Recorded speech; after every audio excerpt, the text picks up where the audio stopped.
Hello student, Saraswati Shikshan Sadan convent senior secondary school की YouTube classes में आप सभी का वेलकम है।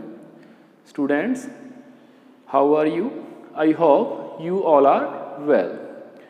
स्टूडेंट्स, ज्योग्राफी में आपका next chapter manufacturing industries start करने वाले हैं। इससे पहले अपने 4th चैप्टर किया था।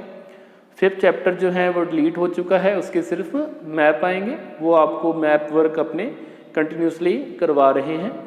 तो मैन्युफैक्चरिंग इंडस्ट्रीज जो आपका चैप्टर है, जनरली इसके बारे में हो सकता है आपने पहले पढ़ा हो कि मैन्युफैक्चरिंग इंडस्ट्रीज क्या होती है, क्या नहीं होती, इसके बारे में कौन कौन सी इसमें बातें शामिल होती हैं। तो इसे समझाने के लिए जैसे हर एक चैप्टर में आपके स्टार्ट करने से पहले एक थोड़ी सी स्टोरी दे दी जाती है जनरल लैंग्वेज में कि आप पूरे चैप्टर को समझ सको, तो इसमें भी बताया हुआ है। एक लड़का है, हरीश नाम है उसका, वो अपने पेरेंट्स के साथ दिवाली के टाइम में मार्केट में शॉपिंग करने जाता है। तो जो उसके पेरेंट्स हैं उसको शूज़ लेकर देते हैं, क्लोथ्स लेकर देते हैं। उसकी जो मदर है, ठीक है, वो यूटेंसिल लेती है, शुगर लेती है, दियाज लेती है, जिसे अपने अर्दन लैम्प्स बोल देते हैं, ठीक है, मतलब घर का सामान वो खरीदते हैं। और जो हरीश होता है वो शॉप्स में देखता है कि वहाँ वैराइटीज़ ऑफ गुड्स हैं, बड़ी बड़ी है, बहुत सारा है ना, वैराइटीज़ ऑफ गुड्स है, डिफरेंट टाइप्स की गुड्स वहाँ पे, छोटी बड़ी चीज़ें है ना, खिलौने, खाने की चीज़ें, डिफरेंट टाइप्स की गुड्स उसको वहाँ देखने को मिलती हैं। तो वो इससे अपने कह सकते हैं कि अफेक्ट होकर, इन चीज़ों को देखकर वो अपने पापा से पूछता है, अपने फादर से पूछता है कि ये मतलब इतनी सारी जो गुड्स हैं ये कहाँ से आती है, ये कैसे बनती है। तो उसके पापा, उसके फादर बताते हैं कि जैसे क्लोथ्स हैं, शूज़ हो गए, शुगर हो गई, ये बड़ी बड़ी इंडस्ट्रीज़ में लार्ज क्वांटिटीज़ में बनती हैं, जिसको अपने लार्ज स्केल इंडस्ट्रीज़ बोल देते हैं। जब अपने क्लासिफिकेशन ऑफ इंडस्ट्रीज़ करेंगे ना, तो उसमें on the basis of size आएगी क्लासिफिकेशन में, तो उसमें जैसे एक लार्ज स्केल इंडस्ट्रीज़ होगी।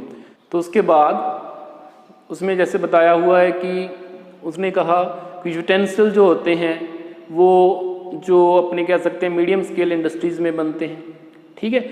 और जैसे उन्होंने जो अर्दन लैम्प्स, दियाज लिए हैं, वो जो होते हैं हाउस होल्ड इंडस्ट्री का पार्ट हैं, जिसमें जैसे कोई पर्टिकुलर वर्क करने वाले, हाथ से काम करने वाले, जैसे बर्तन बनाने वाले होते हैं, वो उनको हाथ से मैन्युफैक्चरिंग करते हैं बर्तनों को, तो वो हाउस होल्ड इंडस्ट्री में काउंट होता है। तो इस स्टोरी में आपको क्या पता चला कि जो वैराइटीज़ ऑफ गुड्स हैं वो किस किस टाइप की, या on the basis of size, large scale, medium scale, है ना, स्मॉल स्केल इंडस्ट्रीज़ में बनती हैं। 3 टाइप आपको पता चल गई इस स्टोरी में।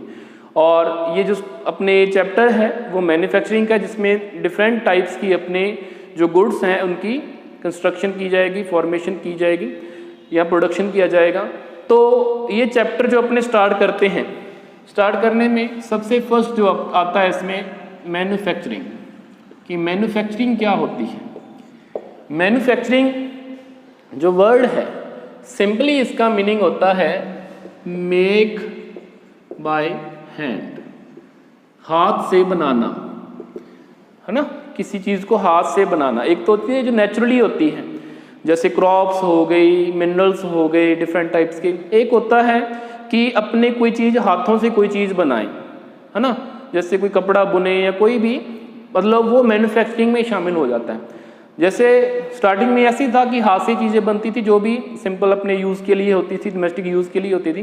लेकिन जैसे जैसे इंडस्ट्रियल डेवलपमेंट होता गया, या अपने कहते हैं टेक्नोलॉजिकल डेवलपमेंट होता गया, तो जो मैन्युफैक्चरिंग है उसकी डेफिनेशन भी चेंज होती गई।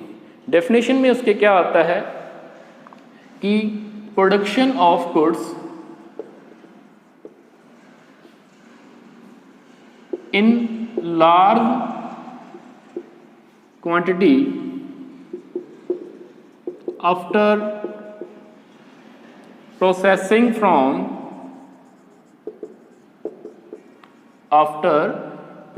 From raw material into more valuable goods। तो गुड्स जिसे वस्तुएं कह देते हैं अपने, उनका उत्पादन लार्ज क्वांटिटी में, बड़े लेवल पे प्रोडक्शन करना। और कैसे प्रोडक्शन करना कि जो रॉ मटेरियल है, रॉ मटेरियल कोई भी हो सकता है, एग्रो बेस्ड हो सकता है, मिनरल बेस्ड, फॉरेस्ट बेस्ड, किसी भी टाइप का रॉ मटेरियल अपने को हो सकता है, तो उसको अपने मोर वैल्यूएबल गुड्स में कन्वर्ट कर दें। यहीं पे आपको मैं इसको क्लियर कर देता हूँ कि जैसे कॉटन होती है, नरमा लगा हुआ है सभी के, आपके जो शहर से हैं, जो इस इनमें एग्रीकल्चर में इन्वॉल्व नहीं है, उन्होंने देखा भी होगा अपने आसपास इधर उधर जाते हुए कि जो कॉटन होती है, नरमा, जिसे अपने लोकल लैंग्वेज में यूज़ करते हैं, तो एक तो वो हो गया, उसका प्राइस क्या होता है पर क्विंटल 5000 5500 के आसपास, ठीक है। यहाँ 1 किलो का ले लो तो 50 रुपये जैसे आ गया मान लो। अब 1 किलो के हिसाब से आपने कोई क्लोथ्स लेने हैं तो कम से कम मिनिमम टू मिनिमम अपने बात करें तो वो 500 के होंगे ही होंगे, अगर वो कॉटन के हैं तो कम से कम, ठीक है। तो कितना उसमें वैल्यू एडिशन हो गया कि वो 550 का था और वो 500 का हो गया, 10 गुना उसकी कीमत बढ़ गई, ठीक है। तो जो कॉटन था वो क्या थी, रॉ मटेरियल था, जो उससे क्लोथ्स बन गए वो क्या है, फिनिशिंग गुड्स हैं, ठीक है। यह मोर वैल्यूएबल गुड्स हैं, या इसको अपने फिनिश्ड गुड्स बोल सकते हैं, ठीक है। ये भी इसके लिए अपने वर्ड्स यूज कर सकते हैं, फिनिश्ड गुड्स। तो ज़्यादा उसकी कीमत बढ़ जाती है, ठीक है, उसकी वैल्यू बढ़ जाती है, उसमें फिनिशिंग आ जाती है, ठीक है, वो ज़्यादा यूजेबल हो जाता है, अपने उसका यूटिलाइजेशन अपने लिए ज़्यादा इंपॉर्टेंट हो जाता है, तो उसे अपने मैन्युफैक्चरिंग कह देते हैं। आप लोगों ने जैसे अभी मैंने आपको कॉटन का एग्जांपल बताया, उससे क्लॉथ्स बनते हैं, शुगर केन से शुगर बनती है, ठीक है, आयरन और से आयरन एंड स्टील बनते हैं, बॉक्साइट से एल्युमिनियम बनता है। ये आप लोगों ने देखा होगा कि ऐसे कैसे मैन्युफैक्चरिंग की जो प्रोसेस होती है वो किस टाइप से होती है। और आगे अपने बात करें तो जो लोग मैन्युफैक्चरिंग या निर्माण, विनिर्माण जिसे अपने कह देते हैं, इस टाइप की इंडस्ट्री में वर्क करते हैं, वो कौन सी एक्टिविटीज़ वाले लोग जो होते हैं वो सेकेंडरी एक्टिविटी में इन्वॉल्व होते हैं, ठीक है। जैसे एग्रीकल्चर हो गया, या माइनिंग हो गया, फूड गैदरिंग हो गया, हंटिंग हो गया, फिशिंग हो गया, ये तो प्राइमरी एक्टिविटीज़ में आते हैं, ठीक है। ये आपके इकोनॉमिक्स में आ जाएगा, टाइप्स ऑफ इकोनॉमिक एक्टिविटीज़, ठीक है। प्राइमरी में ये आ गया, सेकेंडरी में जैसे मैन्युफैक्चरिंग आ गया, टर्शरी में आपके सर्विसेज आ गए, जिसमें ट्रांसपोर्ट है, कम्युनिकेशन है, बैंकिंग है, इंश्योरेंस है, अदर सर्विसेज हैं, ठीक है। तो ये सर्विसेज के पार्ट होते हैं। तो इसमें जो इन्वॉल्व होते हैं, जो डिफरेंट टाइप का प्रोडक्शन करते हैं, कार बनाते हैं, वीवेज बनाते हैं, अपने कह सकते हैं क्लॉथ्स बनाते हैं, शुगर इंडस्ट्री में वर्क करने वाले होते हैं। तो कई टाइप की इंडस्ट्री होती है, कोई मिनरल बेस्ड होती है जिसमें आयरन और से आयरन एंड स्टील बनती है, बॉक्साइट से एल्युमिनियम बनता है, कुछ एग्रो बेस्ड होती है जिसमें शुगर केन से शुगर बनती है, कॉटन से क्लॉथ्स बनते हैं, कॉटन टेक्सटाइल इंडस्ट्री जिसे अपने कहते हैं। तो ये इंडस्ट्री के टाइप होते हैं, ठीक है। अब अपने बात करें तो जो इंडस्ट्री होती है किसी भी कंट्री के इकोनॉमिक डेवलपमेंट का फंडामेंटल होती है। तो इंडस्ट्री की इम्पॉर्टेंस बहुत होती है किसी भी कंट्री की इकोनॉमिक डेवलपमेंट में। तो जो नेक्स्ट अपना टॉपिक है इसमें वो है इम्पॉर्टेंस ऑफ मैन्युफैक्चरिंग। अब जो मैन्युफैक्चरिंग है वो किसी कंट्री के डेवलपमेंट में अपने कह सकें जनरली और पर्टिकुलरली इन इकोनॉमिक डेवलपमेंट अपना बहुत ज़्यादा इम्पोर्टेंस कंट्रीब्यूशन उसमें देती है। जो मैन्युफैक्चरिंग है वो किसी कंट्री के इकोनॉमिक डेवलपमेंट में पर्टिकुलरली और उसके डेवलपमेंट में जनरल वे में अपना कंट्रीब्यूशन देती है। तो क्या क्या उसकी इम्पोर्टेंस है, 3-4 आप इम्पोर्टेंस आपकी जो बुक है उसमें बता रखी है, अपने उनको डिटेल में पढ़ लेते हैं। इम्पोर्टेंस ऑफ मैन्युफैक्चरिंग, तो इसमें जो फर्स्ट है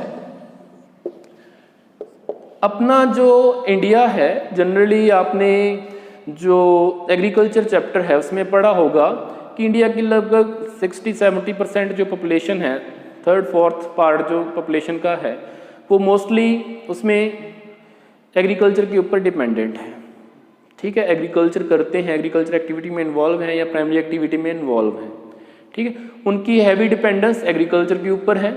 अब एग्रीकल्चर लैंड लिमिटेड है, उसका प्रोडक्शन भी लिमिटेड होता है, उसके ऊपर बहुत ज़्यादा प्रेशर आता है। इसकी वजह से आपने देखा होगा कि डिफॉरेस्टेशन लोग करते हैं, जो उनकी सॉइल का भी डिग्रेडेशन हो जाता है, उसमें बहुत ज़्यादा पेस्टिसाइड इंसेक्टिसाइड यूज़ करते हैं एक्सेस में, है ना, जितनी उसको ज़रूरत नहीं होती सॉइल को, तो उससे उसका लॉस भी होता है, अपनी जो सॉइल की फर्टिलिटी है वो भी डिक्लाइन होती है, नेक्स्ट प्रोडक्शन भी कम हो जाता है।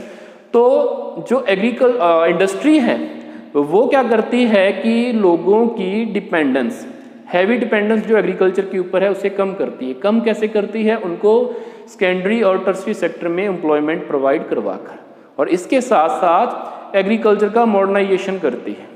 मॉडर्नाइजेशन कैसे करती है कि डिफरेंट टाइप्स के उसको इक्विपमेंट, एग्रीकल्चर इक्विपमेंट है, पाइप है, जैसे ये पेस्टिसाइड है, इंसेक्टिसाइड्स हैं, फर्टिलाइज़र है, ये उसको प्रोवाइड करवाती है। तो उसका मॉडर्नाइजेशन करती है, डिफरेंट टाइप्स के टूल्स और एग्रीकल्चर इनपुट्स प्रोवाइड करवाकर, और उसके साथ साथ लोगों की जो हैवी डिपेंडेंस एग्रीकल्चर सेक्टर के ऊपर है, एग्रीकल्चर ऑक्यूपेशन में है, उसको भी कम करती है।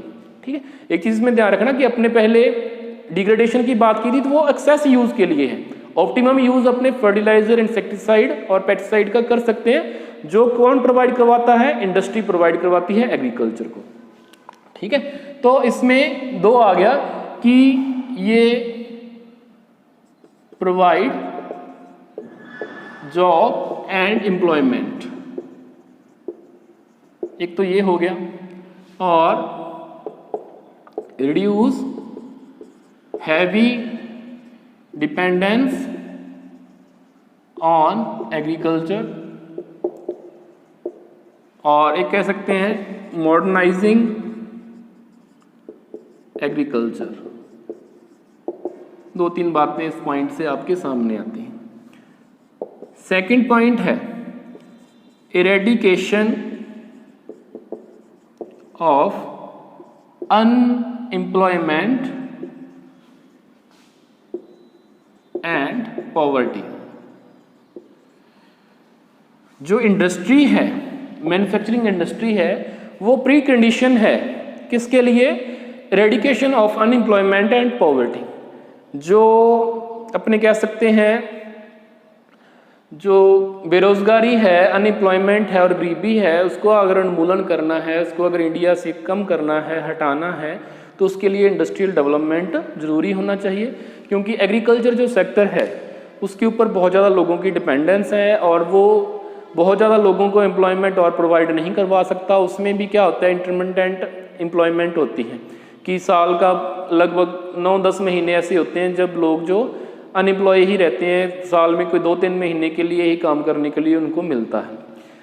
तो लोग जनरली अनएम्प्लॉय रहते हैं, अपने कह सकते हैं बेरोजगार रहते हैं, तो उनको ज़्यादा टाइम पीरियड के लिए, या अपने कह सकते हैं उनको एम्प्लॉयमेंट प्रोवाइड करवाने के लिए, गरीबी दूर करने के लिए वहाँ पे इंडस्ट्रियल डेवलपमेंट होना ज़रूरी है। इसी के ऊपर आप जनरली देखोगे कि जो प्लानिंग होती है या न्यू, जैसे प्लानिंग कमीशन है इंडिया का, 5 ईयर प्लान बनते हैं, उसमें जो नई इंडस्ट्री को एस्टेब्लिश करना होता है उसमें जनरली ये ध्यान दिया जाता है कि ऐसे एरिया में एस्टेब्लिश की जाए जो सोशली और इकोनॉमिकली बैकवर्ड हो। तो जनरली आप देखोगे कि जो ट्राइबल रीजन है, बैकवर्ड रीजन है, वहाँ पे नई इंडस्ट्री एस्टेब्लिश की जाती हैं ताकि उन लोगों को जो इकोनॉमिकली बैकवर्ड है, वहाँ पे एग्रीकल्चर डेवलप नहीं है या एग्रीकल्चर लैंड लोगों के पास सफिशिएंट नहीं है, वो अनएम्प्लॉय रहते हैं, बेरोजगार रहते हैं, तो उनको काम कैसे दिया जाए, है ना, एम्प्लॉयमेंट कैसे दिया है, तो वहाँ पे इंडस्ट्री एस्टेब्लिश कर दी जाती है। ठीक है, तो उसके बाद थर्ड पॉइंट जो है, इससे इंक्रीज एक्सपोर्ट ऑफ कंट्री,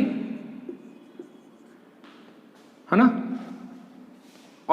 मतलब जो मैन्युफैक्चरिंग इंडस्ट्री है इससे कंट्री का जो एक्सपोर्ट है वो बढ़ता है। नई नई मैन्युफैक्चरिंग गुड्स बनती हैं जिसे किसी दूसरी कंट्री को, जिसको उसकी ज़रूरत होती है, डिमांड होती है, वहाँ भेजा जाता है, तो एक्सपोर्ट बढ़ता है। एक्सपोर्ट बढ़ेगा तो इंडिया में फॉरेन एक्सचेंज आएगा, फॉरेन की मनी आएगी, बाहर का पैसा आएगा, इंडिया और डेवलप होगा और प्रोडक्शन करेगा, तो इंडिया धीरे धीरे डेवलपिंग से डेवलप्ड कंट्री में धीरे धीरे अपने कह सकते हैं कि ट्रांजिशन उसका होता जाएगा। तो इसके लिए भी जो मैन्युफैक्चरिंग का वो जरूरी है। एक पॉइंट इसमें जनरली समझाया हुआ है कि जो मैन्युफैक्चरिंग इंडस्ट्रीज़ है, जिस कंट्री में मैन्युफैक्चरिंग जो इंडस्ट्री ज़्यादा इस्टेब्लिश्ड हुई है, वहाँ पे मैन्युफैक्चरिंग जो प्रोडक्शन है वो ज़्यादा होता है, वो कंट्री ज़्यादा प्रॉस्पर्स होते हैं।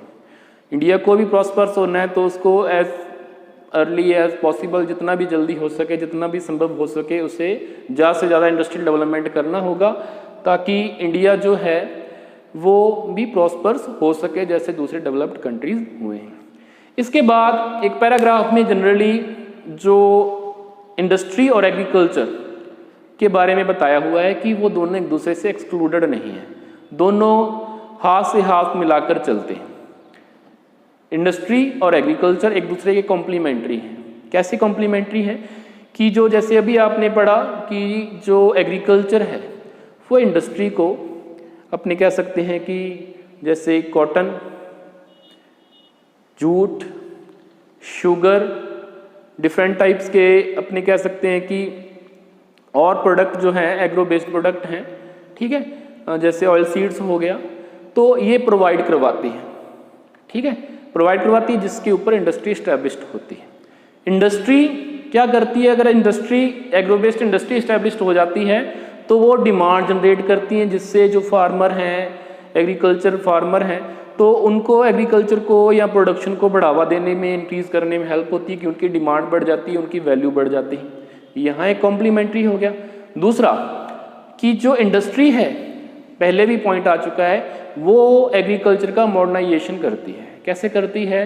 उसको डिफरेंट टाइप्स के टूल्स, इक्विपमेंट, पीवीसी पाइप हो गया, पंप हो गया, ट्रैक्टर हो गया, हार्वेस्टर हो गया, मशीन्स होगी डिफरेंट टाइप्स की, सीड्स हो गए, है ना, जो हाई यील्ड राइटिंग सीड्स हैं, या आपने कह दें कि पेस्टिसाइड हो गया, इंसेक्टिसाइड हो गया, फर्टिलाइजर हो गए, ये प्रोवाइड करवाती हैं। तो मतलब दोनों एक दूसरे के कॉम्प्लीमेंट्री हैं, एक दूसरे की हेल्प करते हैं और मिलकर चलने वाले हैं।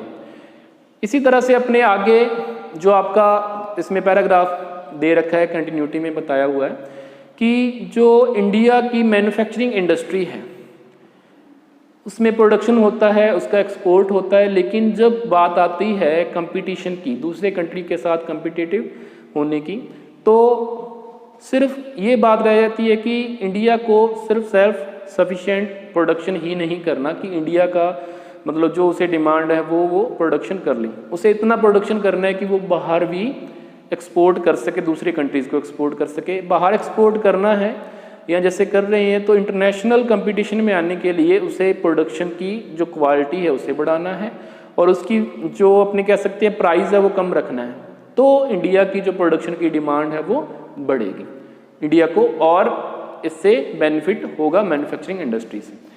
एक आगे जो आपका नेक्स्ट टॉपिक है, contribution of industry to national economy, कि जो इंडस्ट्री है उसका नेशनल इकोनॉमी में क्या योगदान है, क्या कंट्रीब्यूशन है, उसकी अपने थोड़ी सी बात कर लेते हैं। थोड़े से डाटा इसमें बताए हुए हैं। Contribution of industry to national economy,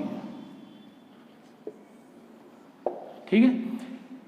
इसमें बताया हुआ है कि जो इंडस्ट्री है उसका contribution of industry in GDP 27% है। इसमें मैन्युफैक्चरिंग जो है वो 17% है और लास्ट 2 डिकेड से स्टैग्नेंट या अपने कह सकते हैं यहीं पे स्थिर है, स्थायी बनी हुई है, ना कम हुई है ना ज़्यादा हुई है, उसे और ज़्यादा इंक्रीज़ करने की ज़रूरत है। और जो 10% है, 10% में जैसे आ गया आपका माइनिंग आ गया, क्वेरिंग आ गया, इलेक्ट्रिसिटी आ गया एंड गैस आ गया, तो ये भी इंडस्ट्री में शामिल कर लिए थे जीडीपी में। तो 17%, 27 में टोटल में जीडीपी के जो इंडस्ट्री का होता है उसमें 17 तो मैन्युफैक्चरिंग का है और 10 माइनिंग, क्वेरिंग, इलेक्ट्रिसिटी और गैस का है। देखा जाए ईस्ट एशियन कंट्री के साथ कंपैरिजन करके तो जो 17% कंट्रीब्यूशन है मैन्युफैक्चरिंग का, वहाँ पे क्या देखने को मिलता है अपने 25 to 35% in east Asian countries, वहाँ ज़्यादा परसेंटेज मिलता है अपने को देखने को। इंडिया में जो लास्ट डिकेड है, तो लास्ट डिकेड में इंडिया में जो इंक्रीज है या पर एनुअल इंक्रीज है इंडस्ट्रियल या मैन्युफैक्चरिंग में वो 7% है, 7% पर एनम। ठीक है, और इससे डिज़ायर लेवल क्या है इंडिया का कि डिज़ायर लेवल कि नेक्स्ट डिकेड में ये जो 7% है ये 12% हो जाए। इसी दौरान देखा गया है कि 2003 से ये थोड़ा सा बढ़ा है, 9-10% के आसपास इसमें इंक्रीज हुआ है। ठीक है, तो जो डिज़ायर लेवल है 12%, वहाँ तक पहुँचने के लिए इंडिया में जो एफर्ट हैं वो ज़्यादा लगाने पड़ेंगे। जो गवर्नमेंट है उसको पॉलिसीज़ बनानी पड़ेंगी, पॉलिसीज़ बनाने के साथ उसका इंटरवेंशन करना पड़ेगा, इम्प्लीमेंटेशन करना पड़ेगा। और जो इंडस्ट्रीज़ हैं, ठीक है, इंडस्ट्रीज़ को भी अपने कह सकते हैं कि न्यू एफर्ट्स, नए प्रयास या और ज़्यादा अच्छे प्रयास इसमें लगाने होंगे ताकि जो मैन्युफैक्चरिंग है उसका इंडियन जीडीपी में कंट्रीब्यूशन बढ़ सके, या जो डिज़ायर लेवल है 12% का नेक्स्ट डिकेड में वो अचीव किया जा सके। इसी के लिए, इसी ऑब्जेक्टिव के साथ कि जो डिज़ायर लेवल है उसको अचीव करने के साथ, उस ऑब्जेक्टिव के साथ एक नेशनल मैन्युफैक्चरिंग कम्पिटिटिवनेस काउंसिल वो इसी ऑब्जेक्टिव के साथ काम कर रही है। नेशनल मैन्युफैक्चरिंग कम्पिटिटिवनेस काउंसिल जो इसी ऑब्जेक्टिव के साथ काम कर रही है कि इंडिया का जो डिज़ायर लेवल है मैन्युफैक्चरिंग प्रोडक्शन का वो 12% किया जाए।